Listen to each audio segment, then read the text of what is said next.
I think a lot of it is this conscious or unconscious belief that the leader of any group, team, organization, whatever it is, should be the top performer and quote unquote should have all the answers and should have already worked on everything they needed to work on and has arrived at this leadership position perfect, knowing how to do anything. And I think it's this fear that coaches experience of, this is how I've been doing it the last 5, 10, 15, 20 years. If I find out there's something I could be doing better, that must mean I've been doing it wrong. That must mean I'm not a great coach. People are going to find out that I shouldn't be in this position. I think it's all the fears that come along with all of the thoughts that all of us have in any situation in life, this fear that we're not good enough. And, sometimes with coaches, no matter how many different ways I try to set it up of, this is not about you not being a successful coach. This is not about you doing anything bad or wrong. This is about, working towards your goal of having a successful team. And that means let's have everyone work on this and grow together. And, some coaches, I will say there are coaches out there that are really into it, really ready to do the work. They're totally open to feedback, but there's a lot that just are not. This is the Play Your Position podcast, where we huddle up, call the plays, and inspire you to run your ball into the end zone. Are you ready to score more game-winning touchdowns in your life, business, and career? Then listen up, because it's game time, baby. Now, here's your host, Mary Lou Kaiser. Hello, Team PYP. Mary Lou Kaiser here. Welcome to another episode of the Play Your Position podcast. It is game day here at PYP today, which means I have an amazing guest who is suited up, ready to take the field and lead us through her life and what she's doing with self-leadership, with helping others play their best game, and ultimately help us all play our best game. Her name is Amanda Clements. Amanda, are you ready for kickoff? I am so ready. Thank you for having me. Yes, I'm excited that you're here today. So team, here are some things that I know about Amanda. First of all, she is a certified professional coach who specializes in teaching and training the mental aspects of sports. She helps athletes perform under pressure, overcome disappointments, handle stress, and increase emotional intelligence. Her whole life approach can also help those who feel they are lacking direction or purpose, motivation, organization, passion, and or life balance. She has experience working with a wide range of age groups and uses mental performance techniques to help her clients achieve their desired goals. Amanda's 20-year sports career includes competing as a Division I gymnast and playing defensive back for Washington, D.C.'s semi-pro women's football team. It was her own emotional struggle with transitioning out of competition that ultimately led her to combine her coaching practice with her love of sports, and she now finds purpose helping other athletes excel during their competitive careers, as well as navigate the transition into life thereafter. And I have to say, Amanda, that you are my very first guest who, as a female, has played football. So I think that's fantastic. That's exciting. After 7 years, you would think, right? So that's a first for me, and I am super excited that you're here today. So right out of the gate, would you please share with us when you got the call to leadership, doing what you do now, and what is it like to play your position? Yeah, I was growing up very much a rule follower, very much I just did what any teacher or parent told me. And at some point, really in college, it kind of started post-college and really post-athletic career. This idea started sinking in that, life isn't just waiting for someone to tell you the next thing you're supposed to do. And I really started getting engaged and really questioning what I wanted. And I heard this phrase, life coach, and I didn't know what it meant or really what it was, but I became a certified life coach at the same time that I was transitioning out of sports and struggling with the identity issues that come along with that. And it turned into a life coaching practice to help athletes transition out of sports, as I had struggled to do. And then over time, it really morphed and transitioned into this mental performance practice where a lot of athletes come to me for performance anxiety and difficulty getting over mistakes, living up to the expectations you think parents and coaches and teammates have of you. And I really allowed it to grow and transform and become something that was a result of what I felt connected to and what I felt was important versus for, waiting for someone to tell me this is what you're supposed to do. I really embraced it. I really let it grow. I still let it change and tweak as needed. And so playing my position for me really means staying in touch with what is important to me as a business owner and how that business fits into my life as a whole, really honoring my values and not getting caught up in this is what an entrepreneur is supposed to do. This is the format you're supposed to follow. This is how you're supposed to get clients. Really just trying, exploring, failing, and listening to my gut and seeing where it takes me. I love how you phrase that, waiting for somebody else to tell you what you're supposed to do. I suspect many listeners can resonate with that. We are in so many ways conditioned to wait to be picked. It starts at a young age. Certainly, I have memories of the infamous dodgeball days in gym where somebody was chosen as the captain and then they picked teams. And depending on when you were picked, determined how you thought of yourself. And I'm sure that you, even though you're working with elite athletes who, their bodies are in top form and they're at the peak of their athletic abilities, and yet the 6 inches between their ears is the longest path they have to walk every day.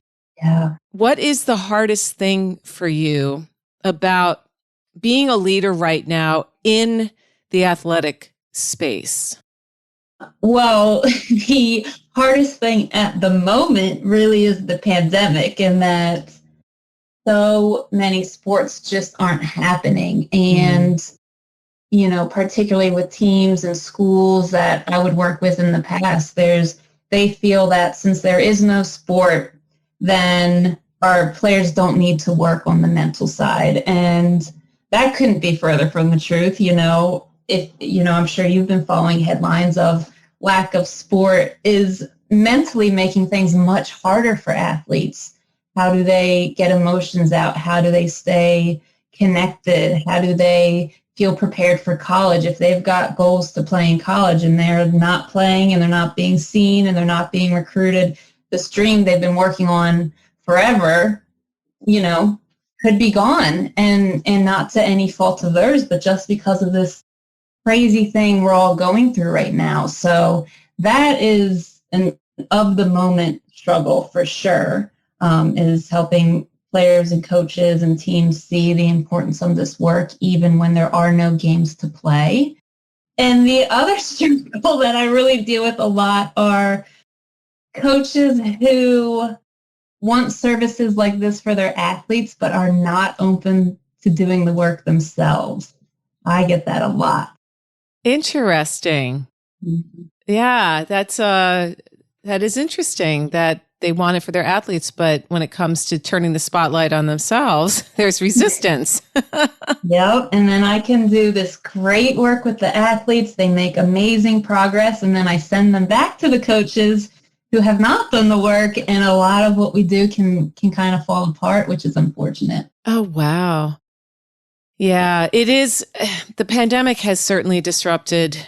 Well, this has just disrupted everything. It's just not one area of life that it has not touched. And for anybody listening who either, has a student athlete in your house or, is part of the athletic world, it has been hard. My nephew is 15 and he's a basketball player, and it has been brutal. It's been brutal. Yeah. Just to go out to the backyard and just shoot hoops all the time just to keep himself going is in and of itself. It's kind of like what we were talking about in the pre-chat with the myth of Sisyphus, is you feel like you're rolling the rock up the top of the hill, and the next day you wake up and it's back down at the bottom, and you wonder, am I getting anywhere? And so how have you, as a business owner, Amanda, pivoted a little bit since athletic events are not occurring?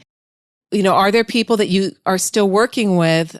Who needs you right now to, for people, again, listening that, maybe in a position where, again, they have a student athlete in the house or they're a part of an organization.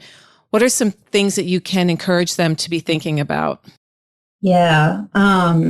You hit the nail on the head. One of the biggest things I'm getting right now is our athletes who don't really have practice, or they're doing, trying to do remote practice and virtual practice and training on their own. And it's this lack of motivation and lack of willingness, or seeming lack of willingness, to really work hard and maintain, the peak shape that they would have if they were in normal practices. And it really comes down to, when we are having a normal season in normal times and structured practice and coaches telling us what to do, and if you're willing to work hard, you normally get a really great output. But where a lot of athletes and teams and coaches are expecting the same output with a very different input. And for most people and most athletes right now, it's not actually about gaining the motivation back. It's not actually about training harder and working more and making sure you hit all of your workouts that you said you wanted to do. It's more about looking at your relationship to the emotions you're feeling right now, the stress, the loneliness, the lack of direction, the worry of, if I am going to college in the next year or two, what's going to happen with all of that? It's not necessarily changing the behaviors. It's looking at the emotions that you're experiencing. What's your relationship to them, and how can we experience those in a healthy way? And even if the behaviors don't change and you don't get back to that peak training that you would in normal times, I guarantee once we are hopefully back to normal times, that's going to be like riding a bike. That's not going to be an issue. And so it's, how do we manage the emotions in between, understand the emotions in between, express them in a healthy way, so when sports comes back, we're ready to roll. The context, as you just pointed out, has changed, which that what you just said is so powerful. Team, I want you to really absorb that it's not about training harder. It's not about doing, 20 more sets of sit-ups or push-ups. Okay, that's there. It's the relationship that we're all having with circumstances we did not choose for ourselves, and where can we get the help we need to work through them, come to terms with them, make peace with them, develop a new skill set. These are things that are not, none of us have been through something like this. So there's no blueprint. We can't go back and say, well, back in 2003, right? Or back in, 1984, whatever. We are writing the playbook as we go. And there's some things that obviously people like yourself know about mental health, about emotional intelligence, about the effects of stress, and that we are all experiencing PTSD right now. Yeah. So I want to go back to, related to this, knowing that that's true, and coaches and players both are experiencing it. And you said that you notice a resistance in the coaches to getting coached. What do you think that is? What is the block that keeps people from saying, yes, I recognize I need to do some of this work? I think a lot of it is this conscious or unconscious belief that the leader of any group, team, organization, whatever it is, should be the top performer and quote unquote should have all the answers and should have already worked on everything they needed to work on and has arrived at this leadership position perfect, knowing how to do anything. And I think it's this fear that coaches experience of, this is how I've been doing it the last 5, 10, 15, 20 years. If I find out there's something I could be doing better, that must mean I've been doing it wrong. That must mean I'm not a great coach. People are going to find out that I shouldn't be in this position. I think it's all the fears that come along with all of the thoughts that all of us have in any situation in life, this fear that we're not good enough. And, sometimes with coaches, no matter how many different ways I try to set it up of, this is not about you not being a successful coach. This is not about you doing anything bad or wrong.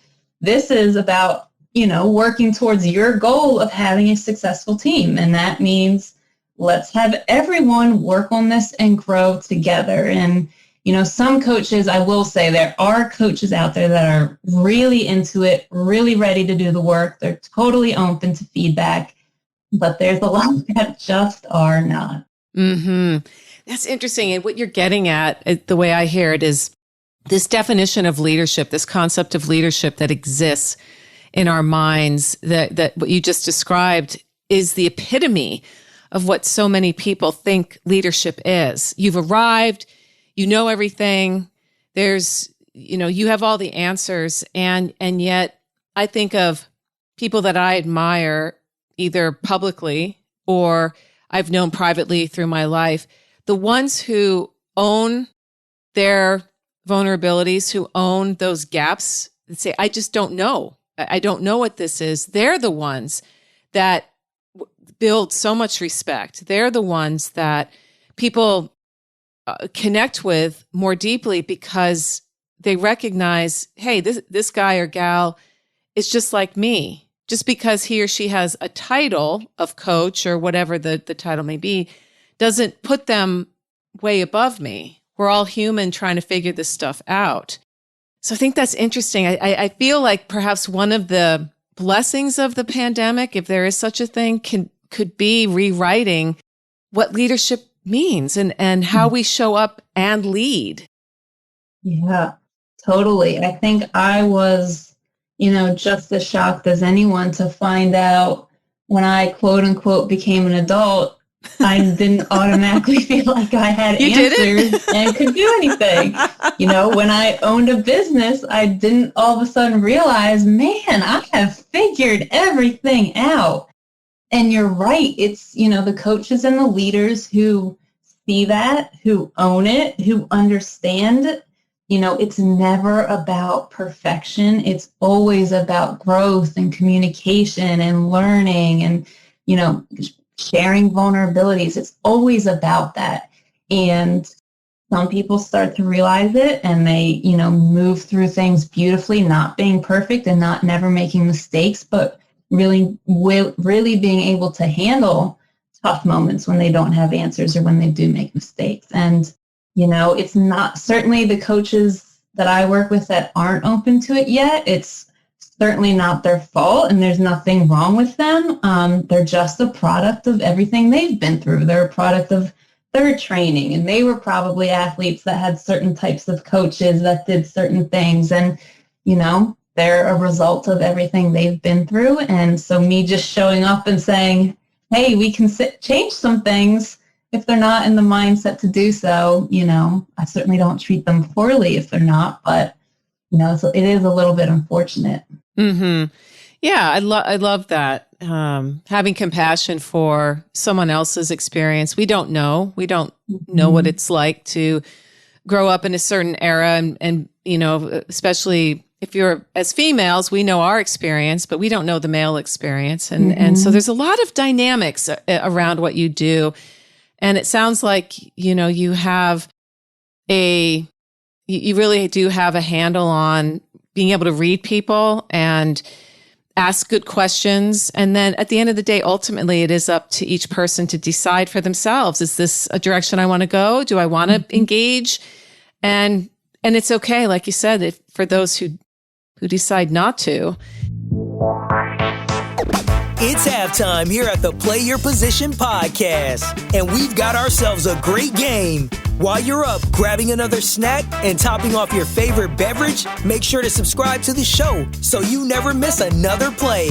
PYP is available on Apple Podcasts, Spotify, and wherever great podcasts can be found. Now, let's get back to the game. I would love for you to share a time, Amanda, from your life, speaking of not being perfect and, flailing about as we all do, right? Tell us a story about a time when you found yourself playing out of position, when things didn't go according to your game plan, you were metaphorically sacked, intercepted, or you fumbled the ball. What were the conditions in which this happened, and then how did you recover? Yeah, so when I first started this journey of creating a company and wanting to work with athletes, the initial thought, like I said, was really about retiring athletes and helping them transition and find something new in life that was just as exciting and inspiring as their sport.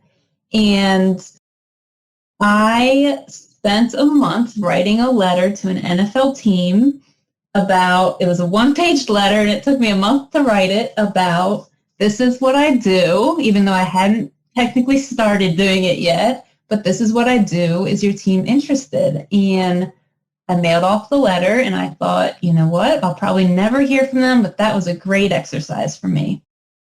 And I get this email saying, hey, an email from FedEx saying, hey, we delivered your package. It's there. And I was like, great. They have the letter. They can do what they want with it. And this NFL team called me 20 minutes later. And I thought, well, gosh darn, that was easy. And so I started this journey with this NFL team, and they wanted to bring me in. They wanted me to meet the rookies. They wanted me to do all these things. And maybe next year you can start doing this. And I'm like, all right, this is going to be my career, and this is the team I'm going to work with.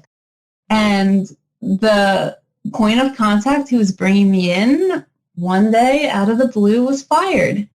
And there was no coming in to meet the rookies. There was no coming in to do anything with the team. But he did leave me the name of someone in the league office and said, this woman is interested in your work. Continue contacting her. And same thing. I did an entire proposal, and she loved it. And she said she had questions, and she can't wait to discuss it. And she can't wait to incorporate it into the league. And out of the blue, she was fired. Oh my gosh. Not even out of the blue. The moment we were finally supposed to have a conference call, discuss the proposal, she was going to provide feedback and suggestions and questions. The moment that was supposed to happen, she answered her phone, said, I'm sorry, I have a last minute meeting. I'll call you in an hour. And her last minute meeting was her being fired. So I didn't get any of the feedback, and I didn't hear any of the questions. And this went on for years. And so what I thought was I figured it out, I'm in, was certainly not at all what happened.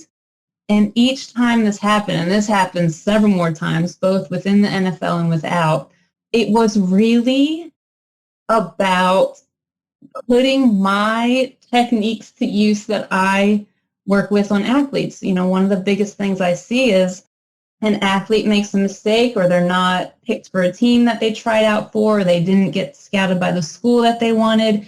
And that for them is the end point. It's like, failed, that's it. And it was really about acknowledging what happened and acknowledging that this really sucked.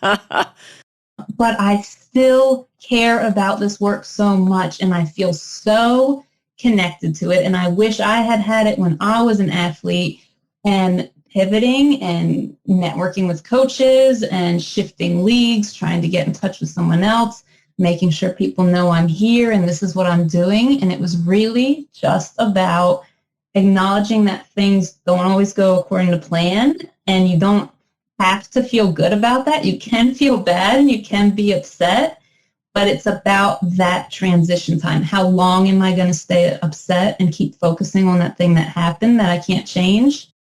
Or how long am I going to just look at it, that sucks, let me get it out, and now let me move on. And there was so much of that it really just kind of became the way that I do business now. Oh, fascinating. Yes, I'm thinking about how when somebody experiences a loss, not getting picked for the team, getting fired, whatever it may be, right?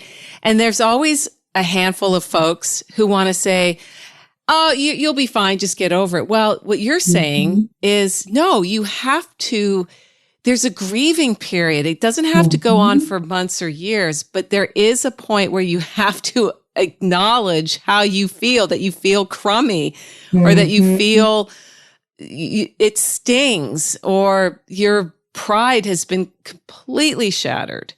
Yep. And it's what you do with that in that space. It's so granular. I love that, Amanda, that you are able to help people really get to that spot and then, go meta on themselves. Like watch yourself experiencing that. 100%. Oh, it's amazing. And wow, what an interesting story about, what I take from that is you are persistent and also that you do learn, from things that happen instead of sulking or saying, that's it, not work, I'm done with this, but rather saying, what can I take away from this? How can I grow?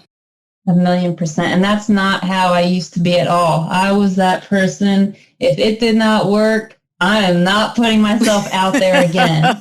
But I mean, like sports and like anything in life, mindset stuff, like you said, meta, thinking about thinking and you're experiencing and noticing your emotions, it takes practice and training and succeeding and failing. And so this idea of, I was a gymnast for so long, looking back, if I had just fallen off the beam once and said, oh, obviously can't do it, not doing that again, there wouldn't have been a 17-year gymnastics career.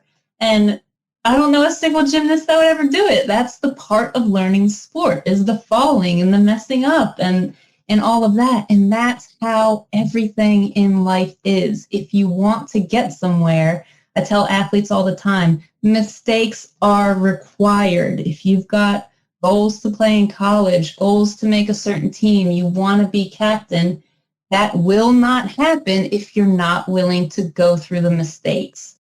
And I think a lot of times we don't let people know there is freedom to make mistakes and you're not going to be prosecuted for it. Yes. And we were talking in the pre-chat about social media, and social media has been under scrutiny for several years now for its highlight reel style of showcasing what life is really like, which we all know is not. People choose to share only their best moments and never the behind the scenes, never the, here I am crying my eyes out because I lost, or here I am looking awful because I don't have my camera angle at the perfect spot, right? Or whatever it may be, or the filter isn't on, right? It's like this highly filtered, highly stylized life that's in our faces all the time. And that's certainly been a big change that we've experienced in the last 10 or so years. And I'm going to ask you to pull out your crystal ball, Amanda, and make some predictions. What do you think is going to have the greatest impact on athletics in the next 3 to 5 years? I think, and I'm already seeing a lot of steps happening in this direction, but people, teams, organizations, athletes, parents, understanding that the mental side of sports is not this unrelated thing that you should quietly handle or go find a sports psychologist and get this worked out and come back. It is a absolutely important piece of the entire puzzle. And, I've heard some great analogies where if you have a physical injury, the trainers are there, the training room is there, the treatment is there. People just, let's rehab you, let's help you, let's get you back to your normal self. If there's a quote unquote mental injury or mental struggle or mental stressor, where's the treatment? Where's the intention? Where's the communication about it? Where's the plan to get you back to your normal self? It's not there yet, but there's a major trend within professional leagues and colleges of bringing in counselors and starting to bring in psychologists and psychiatrists and starting to talk about it, and professional athletes sharing their struggles with mental health. And there's so many things starting to come out that I really believe in the next couple of years, the culmination of all of that is going to start, reprogramming people's minds on what mental health actually is, what mental training actually is, what's the importance of all of this within the realm of sports and anything else. So I see it happening and I'm excited for it, and I just hope it really continues. I can tell your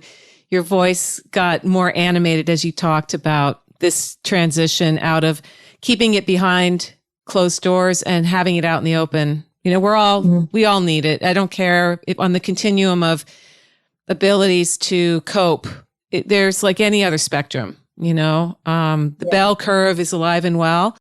Yeah.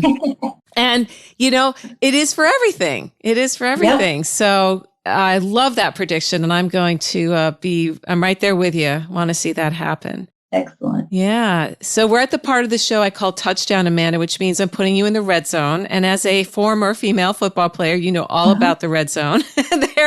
There are less than 30 seconds left on the clock. You are down by 4 points. It's third down. And so it is now or never. Tell us a story about a time when you ran the ball into the end zone for that game-winning touchdown. Yeah. Back to the NFL, after nearly a decade of contacting someone, they get fired, talking to someone else, they get fired. How do I get back in? I read an article online about an NFL player and what they were trying to do within the team to try and build camaraderie and culture and things like that. So I used this article, I sent it to the director of player development of a local NFL team and said, hey, what this player is doing is excellent, but if they need, any additional help or resources to really make it a success, they can contact me.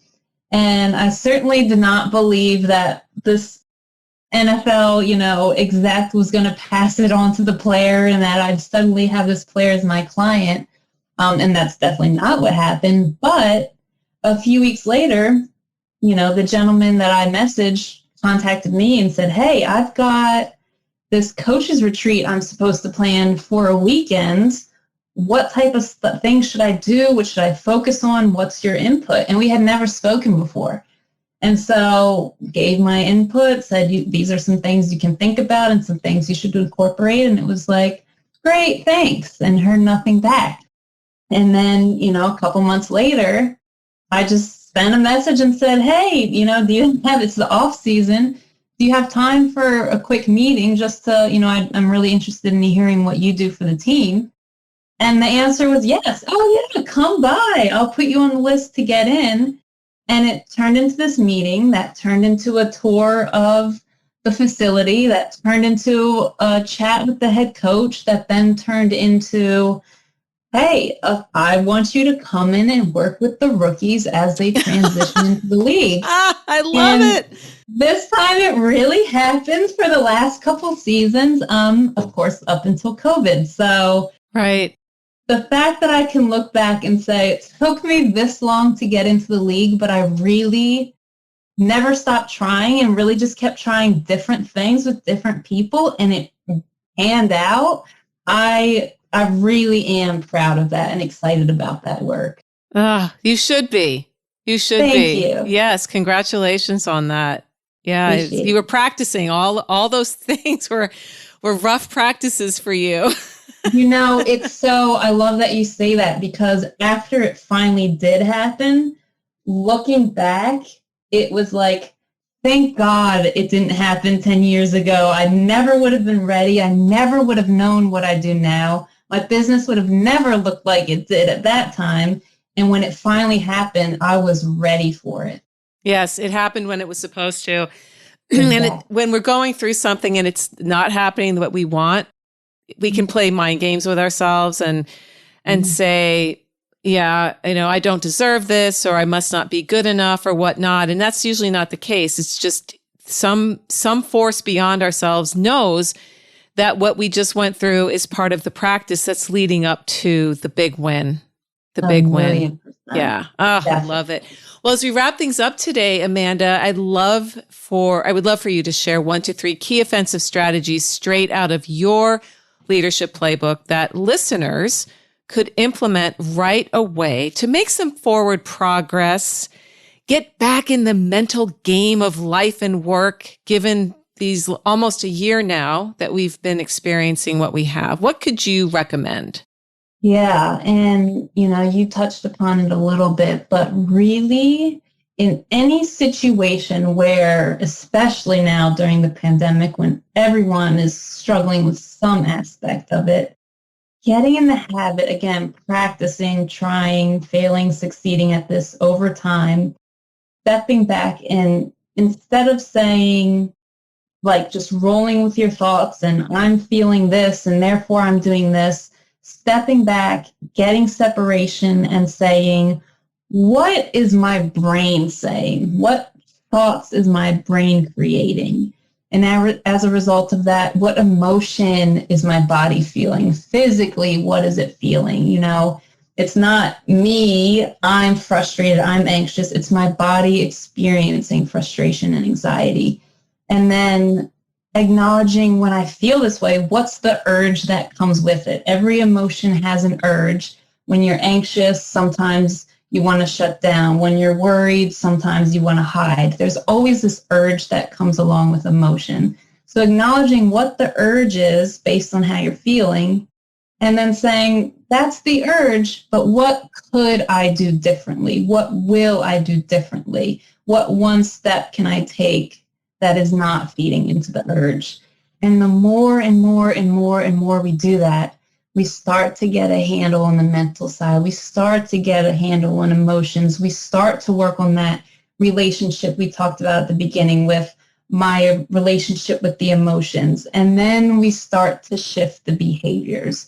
It's my deep belief that mindset and emotions are at the root of all behaviors. So just asking someone to do this differently, do that differently, really isn't getting to the root. It's thinking a little bit differently, shifting the emotions just a little bit, creating a little bit of space, and then choosing the action. Brilliant. So team, take what you just said to heart. Starts with what we think about and the rest follows. Fantastic. Well, for people who would like to learn more about you and your business, Amanda, what's your home online? Yes. So as we talked about early on, I have made the choice to not do social media, which I think is a big shock to a lot of people, but I can be found at my website, which is www.btgcoach.com, and that's BTG as in beyond the game. And I can be directly messaged through there, and my cell phone is on there, so I can be directly contacted via cell phone as well. Fantastic. And team, you know that the link to Amanda's website will be on her show notes page at pyppodcast.com.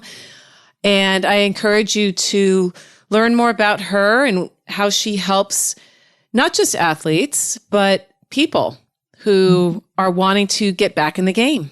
And there's going to come times in everyone's life when you just feel out of touch, out of sorts, and having a resource like Amanda could be the path forward. So it's fantastic. And before we officially say goodbye, Amanda, I like to ask someone like yourself who's into sports, who is your football team? I know we just finished the football season with a very lopsided Super Bowl 55. However, we can always look forward to the season that will begin up again, hopefully normally in August. So who do you like to watch on either Saturday and or Sunday?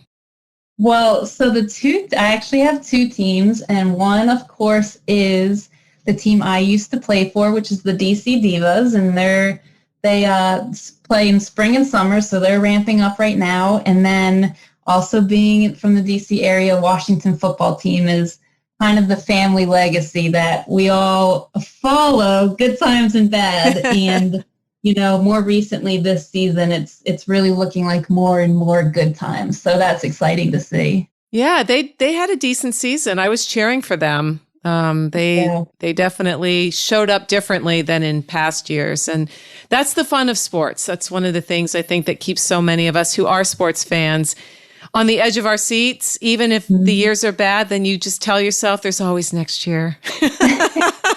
Yep, absolutely. Well, Amanda, this has been a delight. Thank you so much for sharing your journey here at PYP and also giving us a lot of food for thought on how we can up our own mental game, get more connected to our emotions, and make forward progress despite circumstances beyond our control. Yes. And thank you so much for having me, Mary Lou. I really enjoyed this. Hey team, Mary Lou here. Who's number one in football changes from year to year. Fashion trends come and go, same with musical tastes. But leadership skills, they never go out of style. In fact, these days, leadership is an essential survival skill for a world that demands more from us than ever before. To succeed these days, you need to know how to show up for yourself so that you can then do the work you love with people you like the way you want. The Play Your Position Leadership Playbook helps you do this, and it's free. Go to pyppodcast.com to download your copy today. If being more successful this year, next year, in the 21st century is on your to-do list, get your copy of the Play Your Position Leadership Playbook now. pyppodcast.com. It's at the top of the page. You can't miss it. That's pyppodcast.com, and start being more of the leader you are meant to be today. This podcast was produced by Daniel Romeros. Show notes for this episode can be found over at pyppodcast.com. I'm Mary Lou Kaiser. Thanks for listening. Got a great key offensive strategy you like to share? Write to us at coach@pyppodcast.com or on Twitter, use #PYP and let us know how you're running your ball into the end zone for those game-winning touchdowns.